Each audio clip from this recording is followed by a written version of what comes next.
ഏറ്റുമാനൂർ ജൈനമ്മ കൊലപാതക കേസിൽ അന്വേഷണത്തിന് ഗ്രൗണ്ട് പെനിട്രേറ്റിംഗ് റഡാർ എത്തിക്കും. കേന്ദ്ര ഏജൻസികളിൽ നിന്നാണ് റഡാർ എത്തിക്കുന്നത്. ഇനിയും മൃതദേഹ അവശിഷ്ടങ്ങൾ പുരയിടത്തിലോ വീടിന്റെ അടിത്തറയിലോ ഉണ്ടോ എന്ന സംശയത്തിലാണ് അന്വേഷണ സംഘം. അതേസമയം പ്രതി സെബാസ്റ്റ്യന്റെ തെളിവെടുപ്പ് ഇന്നുണ്ടായിരിക്കും.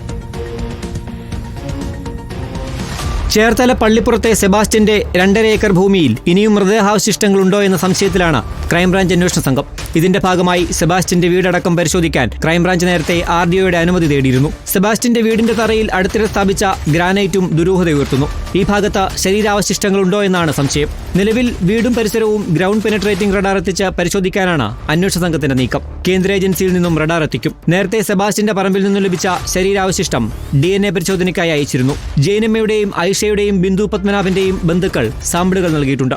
DNA ഫലം ബുധനാഴ്ച ലഭിക്കുമെന്നാണ് ക്രൈം കൂട്ടമയം. പ്രതി സെബാസ്റ്റ്യനെ ചേർത്തല പള്ളിപ്പുറത്തെ വീട്ടിലെത്തിച്ച് ഇന്ന് തെളിവെടുപ്പ് നടത്തിയേക്കും. കഴിഞ്ഞ ദിവസം ചേർത്തലയിലെ സ്വർണ്ണ വ്യാപാര സ്ഥാപനത്തിലും ധനകാര്യ സ്ഥാപനങ്ങളിലും എത്തിച്ച് സെബാസ്റ്റ്യന്റെ തെളിവെടുപ്പ് നടത്തിയിരുന്നു. റിപ്പോർട്ടർ, ആലപ്പുഴ.